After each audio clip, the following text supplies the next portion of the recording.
following program is intended for listeners who are blind, have low vision, or have another print disability, which makes reading, holding a book, or turning a page difficult or impossible. The content is copyrighted by the respective publishers. For more information, please visit us on the web at nfradioreading.org.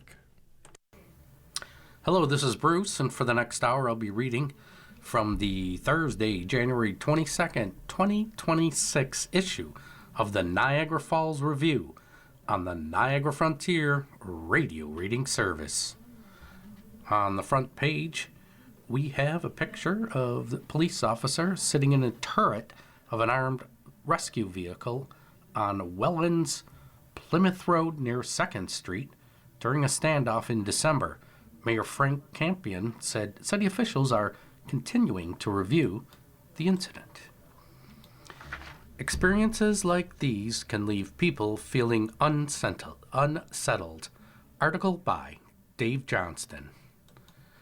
A month after a standoff and shooting on 2nd Street, Welland Mayor Frank Campion says city officials are continuing to review what happened and assess how to support municipal staff in the community. I want to acknowledge city staff, including those who were directly impacted by this incident and those who supported the response across the organization, Campion released in a statement Wednesday.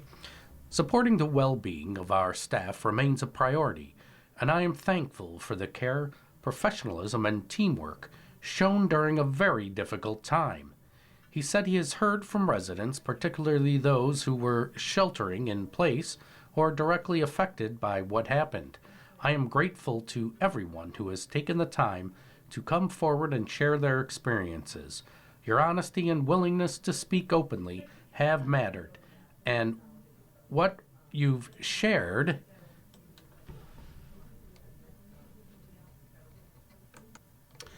is important to inform how we move forward, said Campion. He said while the immediate situation was resolved, he knows the impact of the event does not simply fade with time. Experiences like these can leave people feeling unsettled, and that is completely understandable. Community healing takes time, and it is not about moving on too quickly. Instead, it's about acknowledging what happened, caring for one another, and committing to working together to do better. The incident began the morning of December 19th at 114 2nd Street, a former Hungarian Presbyterian church turned residence, when Niagara Regional Police were assisting Welland bylaw officers with a property fence matter. Police said a man later identified as 59-year-old Daniel Tronco opened fire on the group and struck an officer in the chest. The officer was taken to hospital with minor injuries, and she was later released. Tronco suffered a gunshot wound during the incident, and police arrested him nearly 24 hours later on December 20th. He was taken to an out-of-region hospital by Niagara Emergency Medical Services. He was initially charged with attempted murder of a police officer, discharge of a firearm with intent, reckless discharge of a firearm, and unauthorized possession of a firearm. Last week, police laid 20 additional charges, including 6 counts of attempted murder involving 5 officers and 1 civilian, 6 counts of discharging a firearm with intent, and 8 firearms-related offenses. Campion on Wednesday expressed his appreciation to the NRP, Niagara Region, and all emergency responders and partner agencies that worked long hours under intense and challenging conditions to bring this situation to a safe resolution. Their professionalism, coordination, and dedication helped prevent further harm, and our community is grateful for their efforts. He said follow-up work is underway, action plans are in place, and meetings continue to review what occurred and to evaluate how we can continue to strengthen our processes in support of both community safety and staff safety. This work is ongoing. Job market endures year of change. Need for workers in healthcare still growing. Article by Victoria Nicolo. Despite a volatile economic year, Niagara's labor market remained relatively unremarkable through December. Data released by Think and Do Tank Workforce Collective showed Niagara's unemployment rate increased to 6.5%, up from 5.8% in November. Its participation rate remained steady, dropping from 59.9% to 59.7%, while its employment rate also decreased to 55.8% from 56.4% in November. Niagara also saw a decrease in online job postings, month over month, with 2,069 new jobs posted in December. Niagara's numbers were in line with provincial and national stats, with each seeing rises in unemployment. Ontario increased 0.4 percentage points to 7.2%, and Canada ticked up 0.2 points to 6.3%. We saw a little bit of softening in the labor market again, increase in local unemployment rate, and a decrease in both labor market participation and employment, said Thalia Simplonis, co-executive director of Workforce Collective. This is pretty typical for changes between November and December. It's just a slower part of the year. Nothing there was particularly surprising. It was pretty on trend.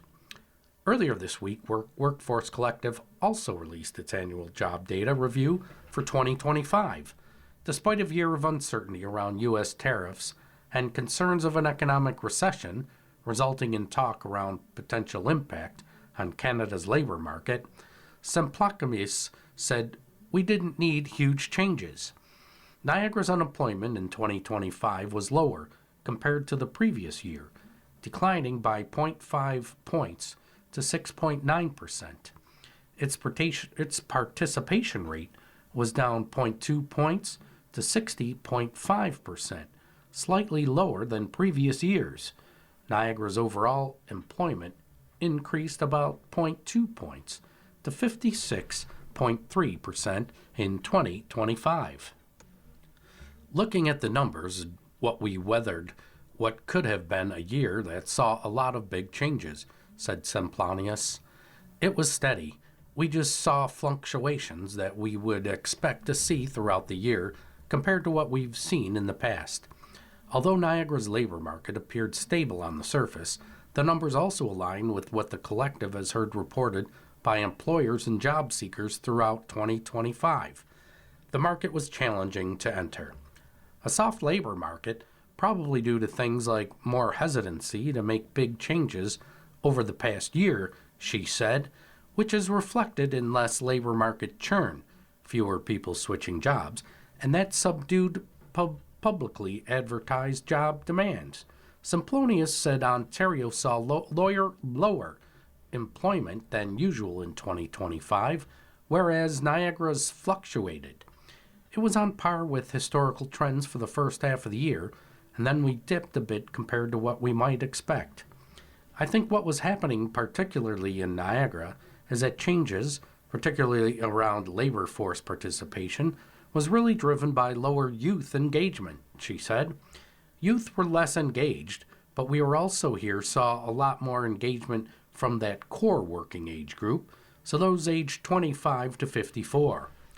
Youth remains an area of focus, with more drastic changes in its unemployment rate and participation over the past several years. Semplonius said men and women saw small fluctuations.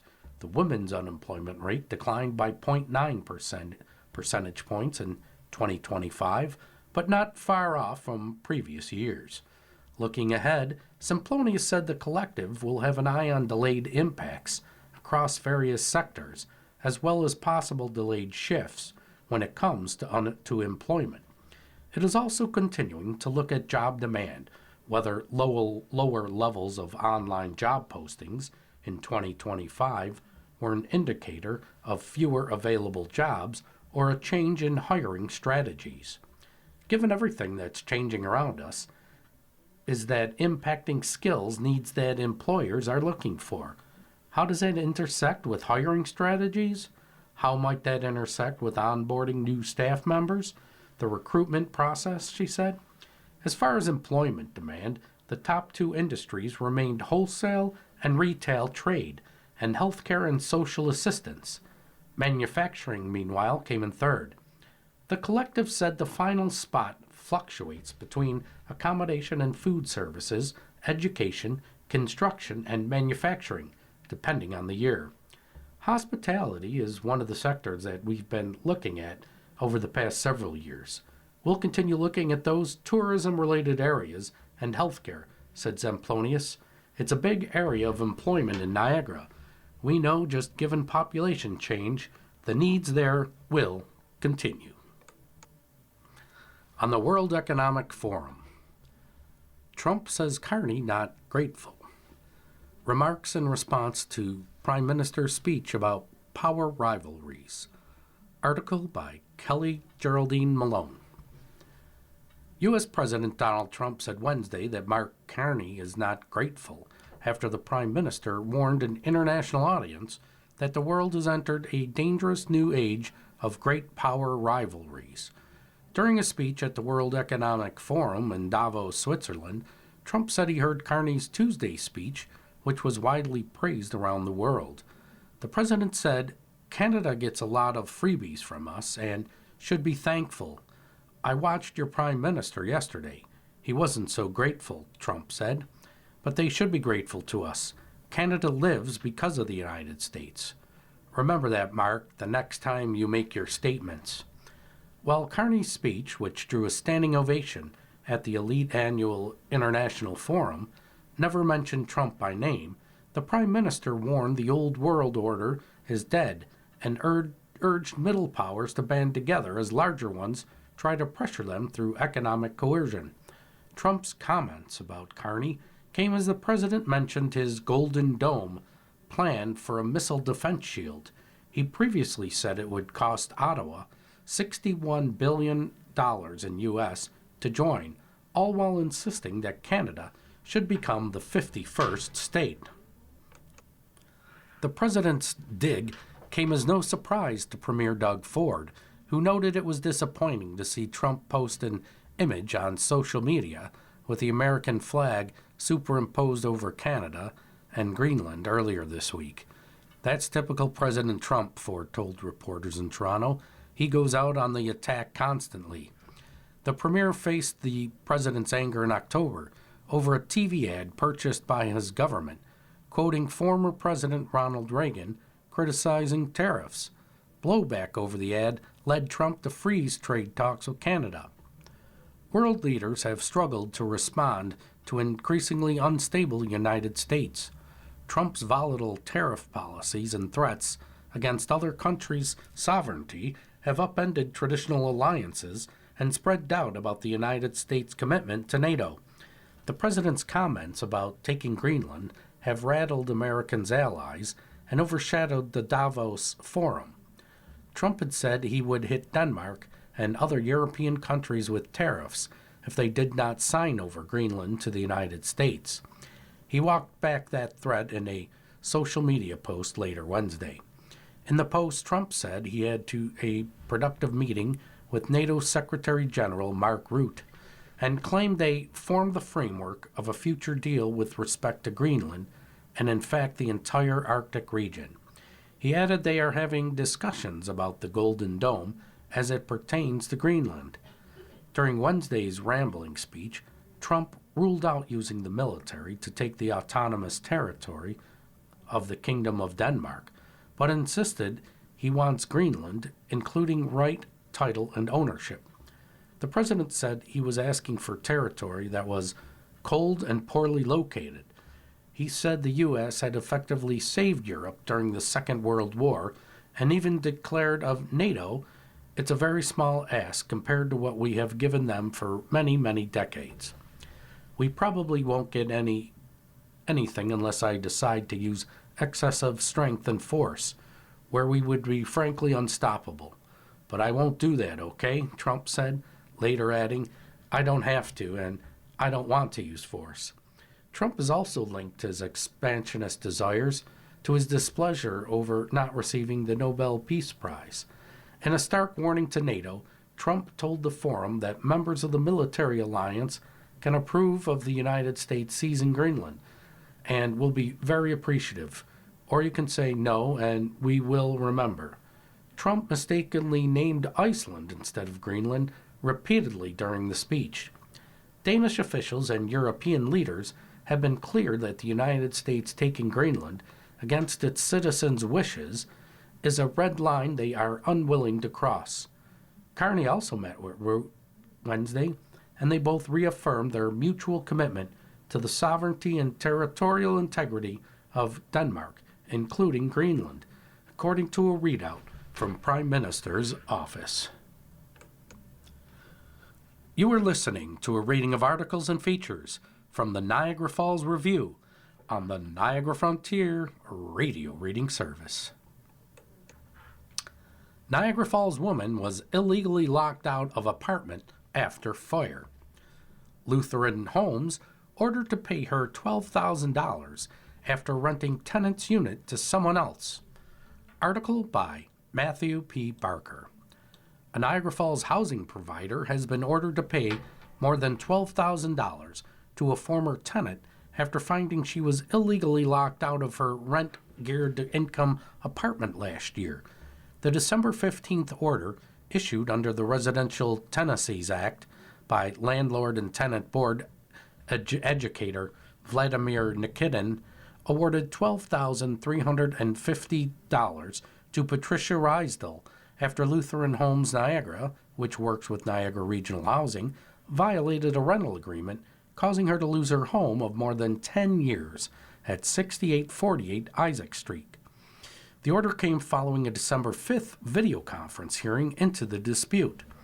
On May 30th, 2025, Rysdale, 66, left the unit for which she paid about $650 a month after a kitchen fire rendered part of it uninhabitable. Rysdale was told renovations would take about 3 months, and she believed her absence would be temporarily while repairs were performed. The renovations took closer to 5 months.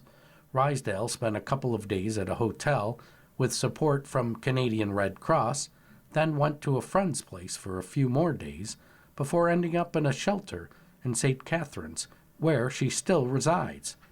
It was a real blow to my self-esteem, she said in an email to The Standard. It was terrifying to have to go to a shelter at my age. I didn't know what to expect. Nikitin's decision said most material facts are not in dispute. There was a fire at the unit. The tenant temporarily vacated it because it was at least temporarily uninhabitable. The unit was restored and then re-rented to a different person without the tenant's consent. There was no agreement to terminate the tenancy. The locks were changed and the tenant was not provided a replacement key. Following her departure from the apartment, Rysdale continued to pay rent to Lutheran Homes, said Nikitin's decision. She last paid rent on the unit on September 1st, but days later learned the lock on her mailbox had been changed and Lutheran Homes had decided she no longer had a right to be in the unit. Lutheran Homes initiated the process of finding a new tenant, and the unit was occupied by someone else on November 10th. The landlord's position was the rental agreement was aggravated by the fire, which was caused when the stove was mistakenly left on. Rysdale had been drinking alcohol before going for a walk and then resting on a couch in the common area of the building at the time of the fire, said Nikitin's report. In his ruling, Nikitin noted neither party argued that the fire was the fault of either party, although the tenant's evidence would strongly suggest that it may have been the tenant's fault. In his ruling, Nikitin said Lutheran Homes failed to prove the rental contract had been frustrated under the Residential Tenancies Act. Nikitin wrote, an interruption of service does not amount to frustration. The landlord did not show how the fire drastically changed the organization's ability to perform its obligations as a landlord. He wrote, the impossibility of performance must be of a long-term nature and not temporary or transient, he wrote. The unit was not so utterly damaged that resumption of the tenancy was not reasonably foreseeable. Repairs were completed in a timely manner, and the tenant could have been restored in possession within less than 6 months. Lutheran Homes failed to establish its only defense, wrote Nidekin, namely that the contract had been frustrated when the rental unit was temporarily rendered uninhabitable. The landlord might have been able to apply for eviction, arguing that the tenant had caused the fire, but the landlord did not do so. However, through its actions, the landlord has made it impossible to restore the tenant in possession of the rental unit, he wrote. While giving Rysdale financial compensation for general damages, reimbursement of rent paid, and other costs, Nidekin said he could not order Lutheran Homes to restore the woman to her former rental unit as she had requested. There is now a new arm's-length tenant in the rental unit, he wrote. I don't have jurisdiction to terminate that new tenancy and evict the new tenant in this application, and I would decline to do so even if I had such jurisdiction. The size of the $10,000 award for general damages is a recognition of Rysdale's situation, wrote Nidekin. She has lost her home of 10 years and has been homeless and living in shelters, he wrote. The rental unit was a subsidized unit, and she doesn't have the ability to simply find a new one in the open market, wrote Nidekin. She will need to go through various agencies to hopefully find a new place, unless she moves to a different area or finds a roommate. I therefore find it appropriate to award an amount substantially higher than the usual award for inconvenience and displacement inherent in an illegal lockout case. Ontario pins hopes on storage batteries. Tariffs, falling EV demand, and Chinese imports modify strategy. Article by Allison Jones. Ontario's vision for an end-to-end electric vehicle supply chain, once an aggressive focus for Premier Doug Ford, has been sputtering as manufacturers delay or cancel plans, and the government is now looking to demands for batteries of a different sort to sustain it. Ford and the federal government negotiated to bring 3 electric vehicle battery plants to Ontario, investments worth billions of dollars, and had hoped to not only see those batteries go into EVs made in the province, but also to have them made with parts produced in Ontario and with minerals mined and refined in the province. A few years after laying out the idea, though, its initial promise has waned.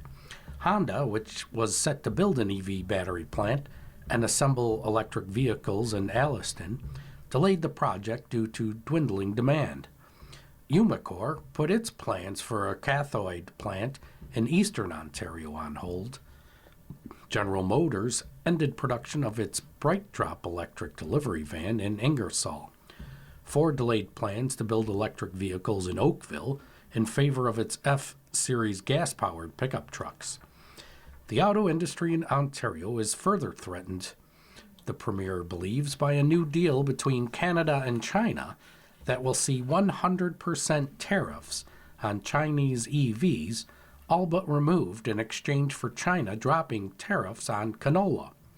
However, some experts say giving Canadians access to less expensive Chinese EVs could help stimulate general demand for the green vehicles, and therefore boost the domestic industry in the long term.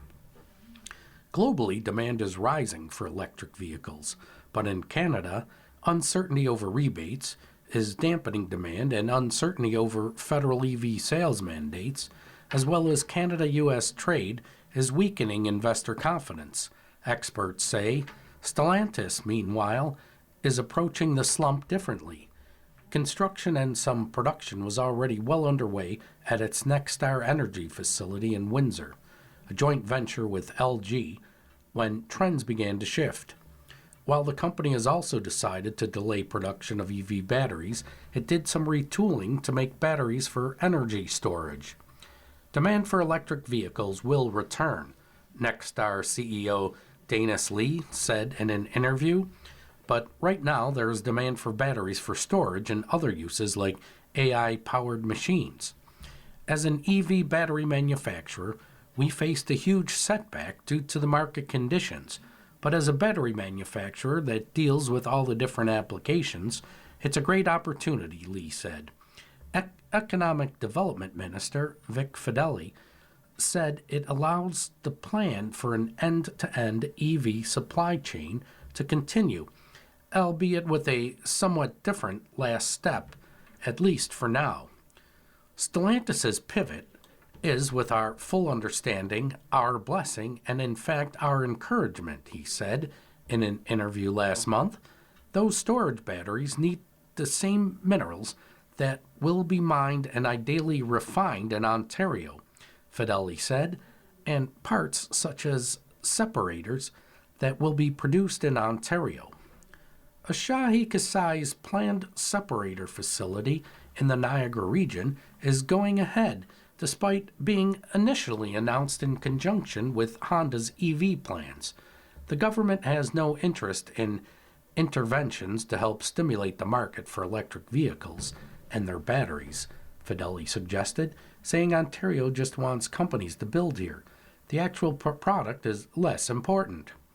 It is a stark change in tone from just a year and a half ago, when Fedeli was bullish with the prospects for Ontario's EV supply chain. Joanna Servaisis, Director of Policy and Strategy for a clean energy think tank at Simon Fraser University, said the demand for electric vehicles in North America will return in line with worldwide sales trends. Globally, EV sales continue to break records, and they did all throughout 2025, she said. EV sales were up 20% around the world. Places like China were seeing over 50% new car sales being electric. In the EU, it was around 30%. A number of less developed countries, whether it's Brazil, Thailand, Nepal, they're all seeing a huge spike in electric vehicle sales too. And this is largely driven by access to low-cost Chinese electric vehicles. Sam Fiorani, Vice President of Global Vehicle Forecasting at the Auto Forecast Solutions, said eventually the capacity will be needed to build electric vehicles. It is just unlikely to happen in the next 5 years. So much investment has been made in battery production, and the demand for EVs has not ramped up as quickly as the manufacturer expected, he said. They're going to need another outlet for this product to pay off some of the investment, and battery and stationary storage is a good idea in the short term. Even at Volkswagen, whose PowerCo facility under construction in St. Thomas is the one EV battery plant that is forging ahead, with plans to produce vehicle batteries, storage batteries are a consideration.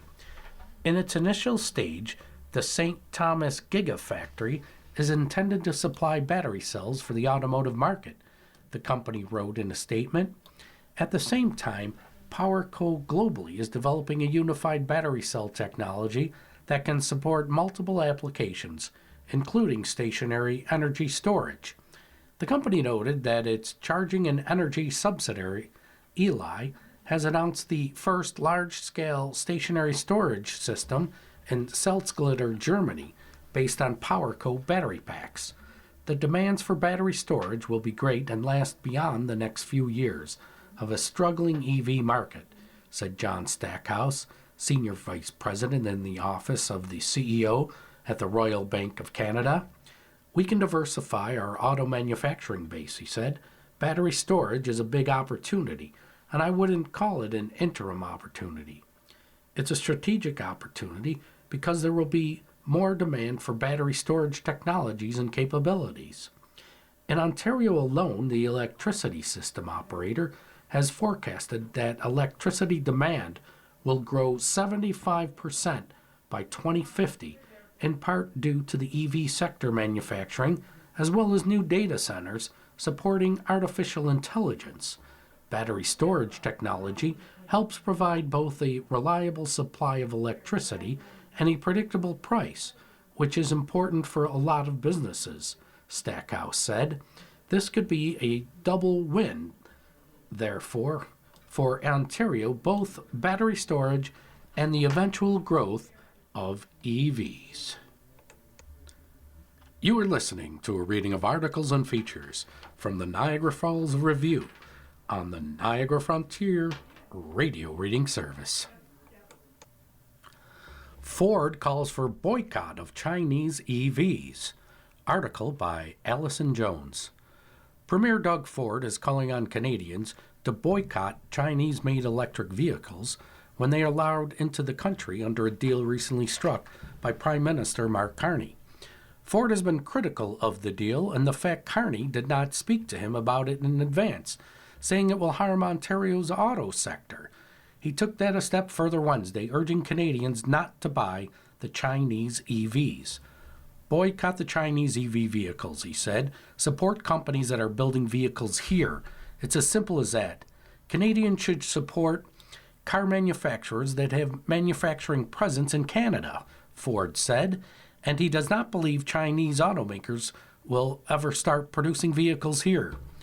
Carney and Chinese President Xi Jinping agreed while the Prime Minister was in China that Canada will all but drop its 100% tariffs on Chinese EVs and allow an annual import quota of up to 49,000 of the vehicles in exchange for China reducing its canola tariffs. Ford was speaking at a news conference he held with Brian Kingston, President and CEO of the Canadian Vehicle Manufacturers Association, Flavio Volpe, President of the Automotive Parts Manufacturers Association, and Lana Payne, National Unifor President. Condemning the Chinese deal is putting Ontario's auto industry at a disadvantage.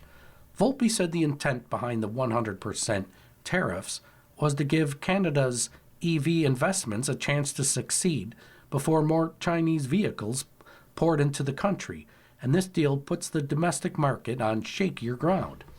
The concession is directly to the market prospects of the companies that we're trying to bolster at a time when we're under unprecedented pressure, he said. 50,000 cars is about a shift of an auto plant, and a shift is 1,000 workers. It might be $5,000 supplier workers.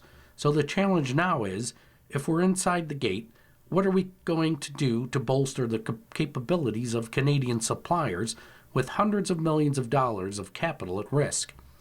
Carney has said the deal is an opportunity for Ontario if there is interest in Chinese companies producing affordable electric vehicles in Canada. That interest, however, comes with no guarantees, said Payne.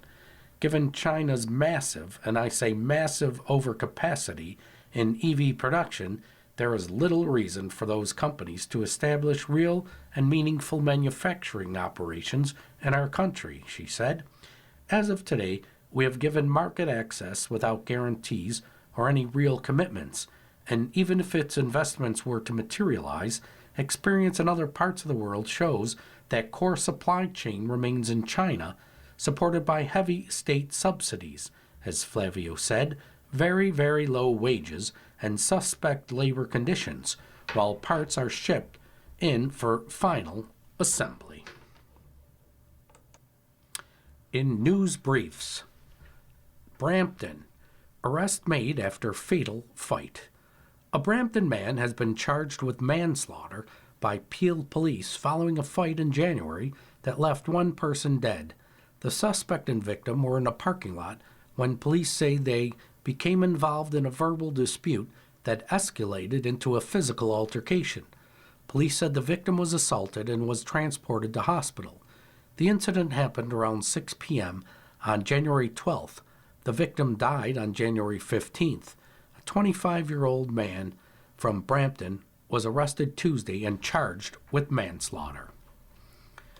In Vaughan, man shot outside home. A man was taken to hospital after York police say he was shot outside his Vaughan home early Wednesday morning. The shooter, who was wearing a balaclava, got out of a dark-colored Porsche SUV and fired multiple shots at the victim at 1:45 a.m., says police.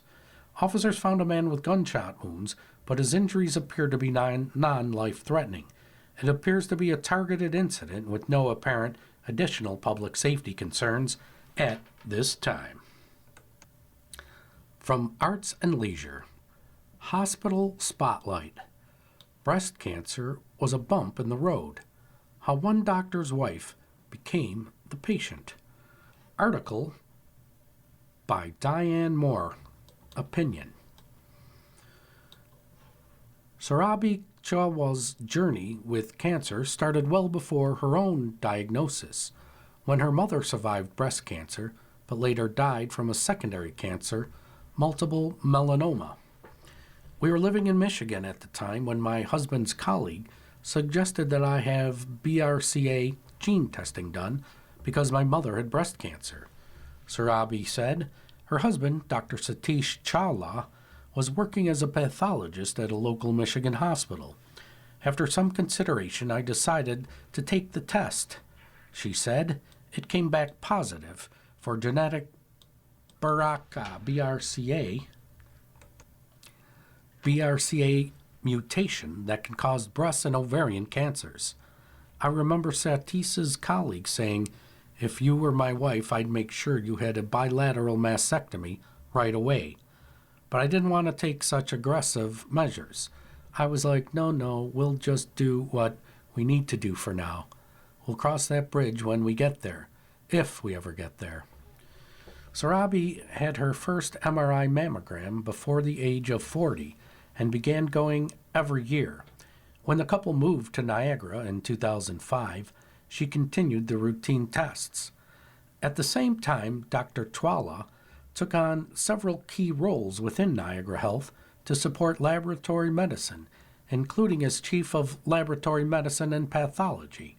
His focus, improving in-house lab testing for diseases such as cancer. Lab medicine is the foundation for everything in a hospital, he said. If you're a patient who comes here and you're looking for a diagnosis, your blood tests and biopsies are all sent to the lab first. It was nearly 10 years later when Surabhi got a phone call after one of her routine MRI mammograms to come back for further testing. Dr. Amit Mehta, Deputy Chief Medical Imaging at Niagara Health, ended up performing a same-day biopsy, she said. With his own wife receiving a biopsy, Satish said he tried to separate his personal feelings from his work, but even today, he still gets emotional talking about it. I asked my colleague to look at the biopsy, he said, through tears. I didn't want to look at it myself. Dr. Suhas Joshi, Chief of Laboratory Medicine at Niagara Health, confirmed it was cancer in Surabhi's left breast, a small, high-grade, triple-negative tumor. Surabhi underwent a lumpectomy to remove the tumor along with a small amount of surrounding tissue, and several weeks of radiation treatment at Niagara Health's Walker Family Cancer Center. Her friend, Niagara Health's Dr. Krishan Rajagopal, successfully performed the operation. She rang the bell on August 2, 2016, to signify the end of treatment as a cancer survivor. Breast cancer was a bump in the road, said Surabhi. I was blessed to have a supportive family and excellent care team. Both my son and daughter and my daughter-in-law dropped everything to be with me. From early diagnosis to treatment, Satish said they were very lucky. My wife didn't have to visit various centers for appointments or radiation treatments. It is all done locally at Niagara Health. They took very good care of her, he said. Unfortunately, about 1 year later, the cancer was back, this time in her right breast. While considering a second lumpectomy and round of radiation treatment, Dr. Rajagopal offered Surabhi a harrowing opinion. He told me that because of the type of cancer I had and my BRCA gene, I would likely get breast cancer again. I thought, what's the point of another lumpectomy and radiation treatment, she recalled. It was her son who convinced Surabhi to get a double mastectomy to remove all breast tissue to reduce her risks. He said to me, Mom, don't you want to be around for your grandchildren? Your granddaughter, even. We need you to be alive and healthy. The Chawla's granddaughter was only a few months old at the time, and those words helped Surabhi make the difficult decision. After a double mastectomy, she also underwent surgery to remove her ovaries as a precautionary measure. The couple insists that early detection and treatment, along with family support and a positive, determined attitude, were central to Sarabi's recovery. Both of their children traveled to Niagara to provide emotional and physical support during each operation, while their father provided steady support and optimism. "I know the team at Niagara Health is amazing," Satish said, "so I wasn't worried. I also wasn't worried because she wasn't worried." While most of Sarabi's testing, diagnosis, and treatment took place at Niagara Health, she underwent the mastectomy at Hamilton Health Science Center. "The care I received at both hospitals was excellent and compassionate," she said. "Everybody was very loving, supportive, caring, very patient, and very accommodating." But Sarabi had some rules about visitors during that difficult time. "I said you're not allowed to ask how I'm doing, because I'm doing fine, but I can't handle your emotions right now. You can't ask me how I am feeling. You can't say, 'Oh, I'm so sorry to hear you have cancer.' So I gave Satish a list of 5 rules that visitors were not allowed to say when they came to see me. I needed them to be strong for me." Following her surgery, the Chwalas continued their advocacy for cancer care support on the Niagara Health Cancer Crushers team for the annual Big Move Cancer Ride. The couple have been fundraising for cancer care through the Niagara Health Foundation cycling events since before receiving Sarabi's diagnosis nearly a decade ago in memory of her mother. Last summer, they both became platinum peddlers, having received the distinction for fundraising more than $10,000 each. "Seeing our team and the community come together for this cause is a huge morale boost," said Satish. "It reinforces our dedication to patient care." Under Dr. Chwawa's leadership, Niagara Health Labs now perform breast cancer biomarkers, ER, PR, and HER2 testing, helping oncologists start appropriate and effective treatments more quickly. Niagara Health physicians can diagnose 90 to 95% of all cancers within 10 days of biopsies. Dr. Chwala is now working to bring further studies in-house, along with performing biomarkers for cancers such as colon and uterine, among others. Grounded in Sarabi's survivorship and Satish's lived experiences as both husband and clinician, their journey points forward, urging early screening for people at high risk, family voices in care decisions, and investment in local diagnostics, all of which can save time and lives. "I knew cancer was just a bump in the road, and that everybody has their own bumps," Sarabi said, smiling. "This just happened to be my bump in the road to get rid of my bumps." You are listening to a reading of articles and features from the Niagara Falls Review on the Niagara Frontier Radio Reading Service. Talk to your wife about how she's feeling. Article by Lissy Tesher. Advice. My wife has become frugal to the point of being cheap. I never realized this about her when we were dating. She lived at home as she was a student. She had nice clothes, enjoyed going out for dinners, drinks, and having fun. She wasn't a spendthrift, but she never appeared to be overly concerned about money. We had a lovely low-key wedding by design, not due to budget, followed by a short honeymoon that didn't blow the bank. We both have well-paying jobs and managed to buy a small starter home while putting money into our RRSPs. It's now a decade and 2 children later, and I'm starting to notice little things that are out of the ordinary in her financial behavior. For example, she used to get her hair done for special events. She isn't high maintenance regarding her appearance, but this was her pleasure. She's stopped. She's also stopped getting manicures and pedicures, which again, she did on occasion, not weekly. I've noticed her clothing is getting tatty, and she hasn't shopped for herself in forever.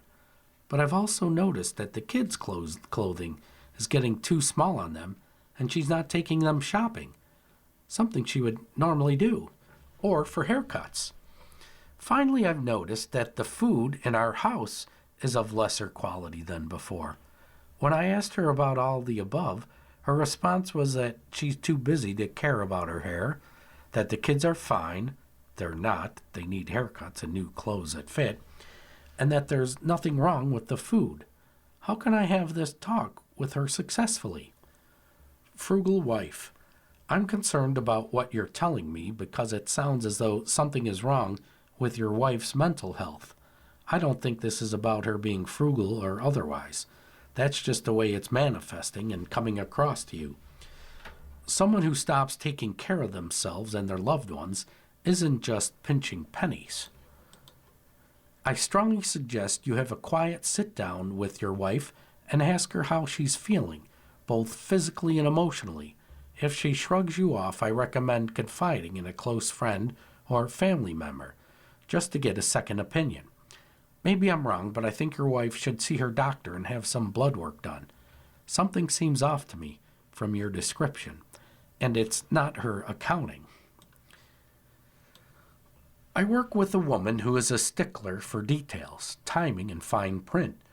She is good at what she does. However, she loses support due to her meticulousness.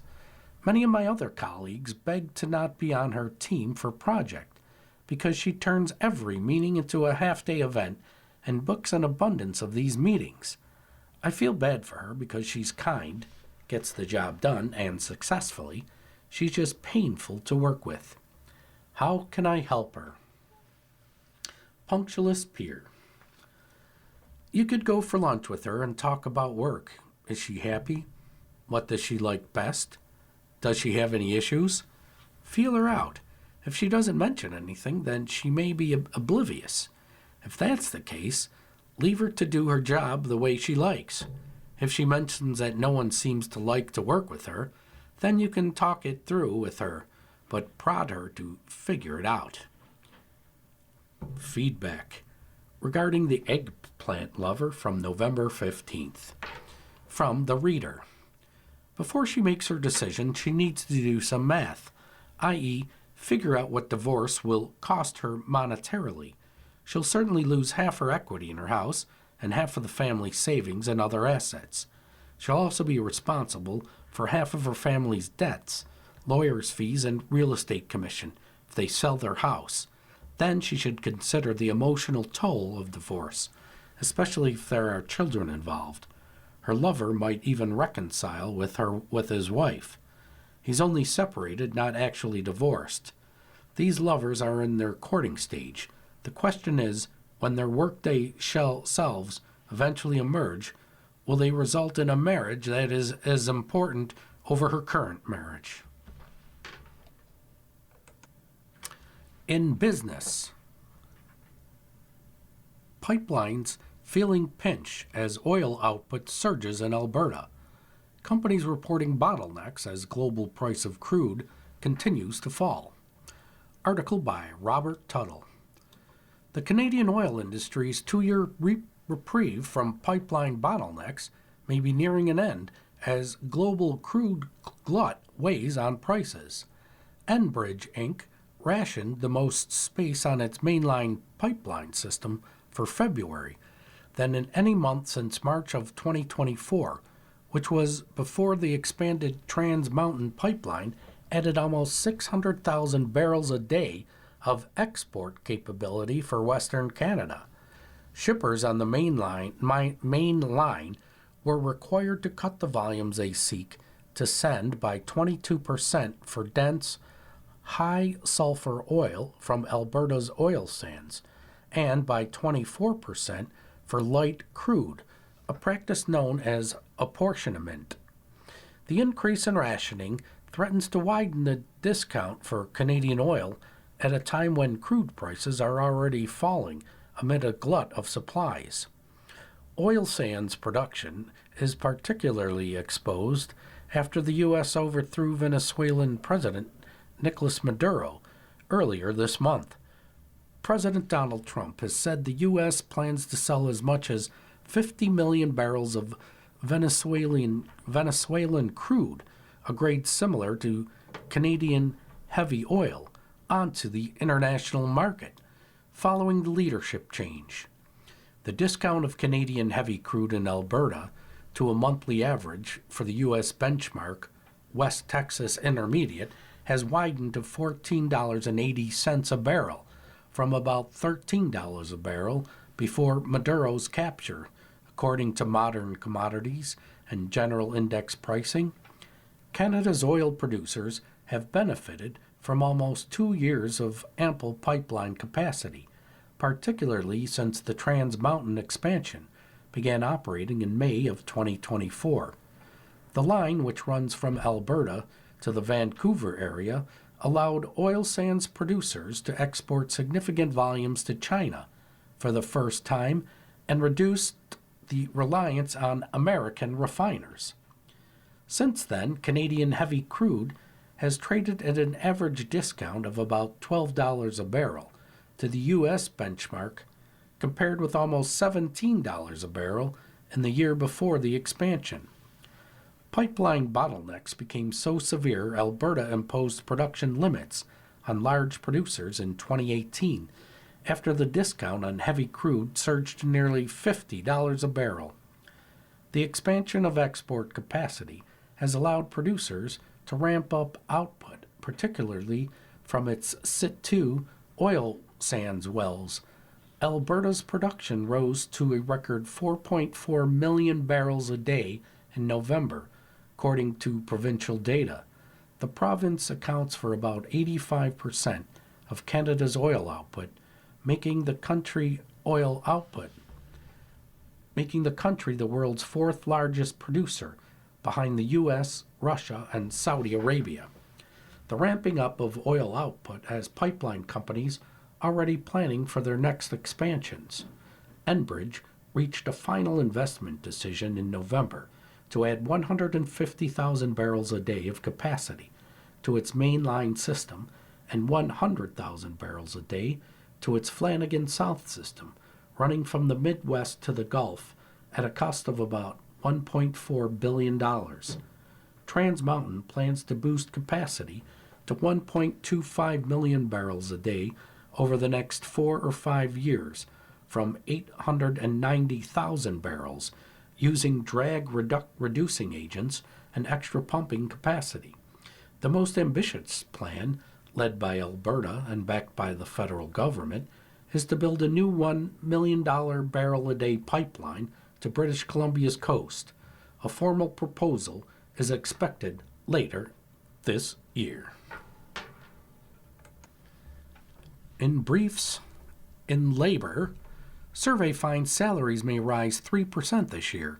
A new report says businesses are projecting salary increases of 3% this year, excluding salary freezes.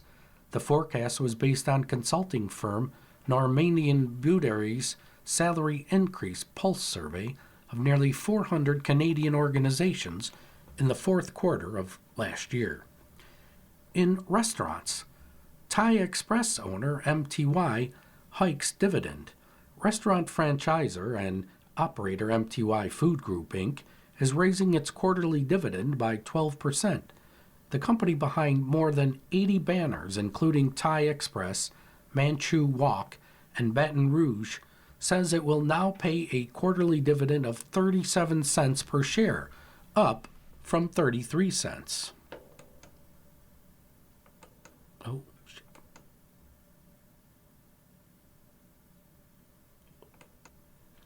In sports, in hockey, Leafs' depth and goal may lead to trade to help elsewhere. Article by Kevin McGran, Toronto Star.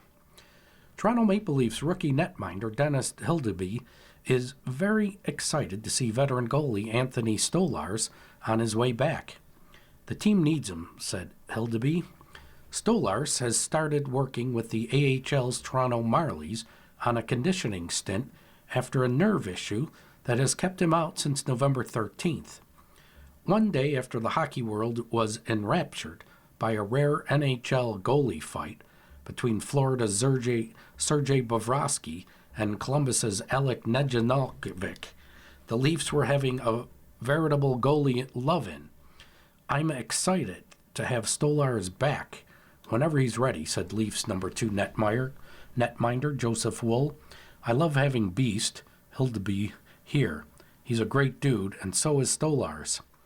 It's Hildeby who would likely return to the Marlies when Stolars is ready, despite an impressive NHL season to date that few saw coming.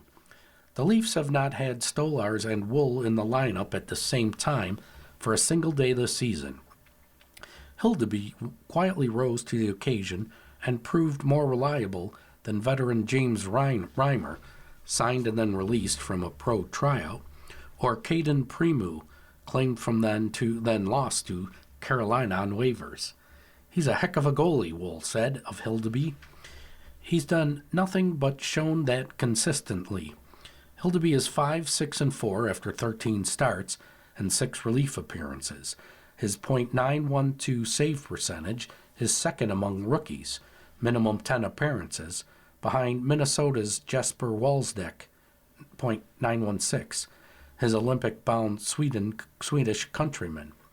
Whether it's the pace of the 82-game season or the demands of the job, few teams get through with just 2 goalies. The Leafs have already used 5, including a brief relief appearance by Artur Atamov. Through Monday, 91 NHL goalies have played at least 1 game this season. What sets the Leafs apart has been quality. Hildeby ranks 11th in save percentage, and Wool 13th among goalies with at least 10 appearances. They've been a bit leaky lately, but are far better than in October. If Stolars returns close to the form he showed the past 2 seasons, when he was at or near the top in most metrics, the Leafs will be incredibly strong in net, perhaps strong enough for one of the goalies to become trade bait. All 3 have contracts that could easily fit under any team's salary cap.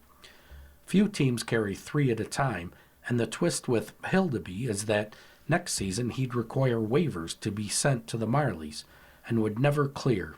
So it's doubtful all 3 will be back next season, and one could move by the March 6th trade deadline if GM Brad Treveling feels the need to shore up, say, the defense. For now, though, it's Wool and Hildeby. You've been listening to a reading of articles and features from the Thursday, January 22nd of 2026 issue of the Niagara Falls Review. We read from the Niagara Falls Review every Sunday at 11 p.m. Your reader has been Bruce. Thank you for listening, and as always, make it a great day.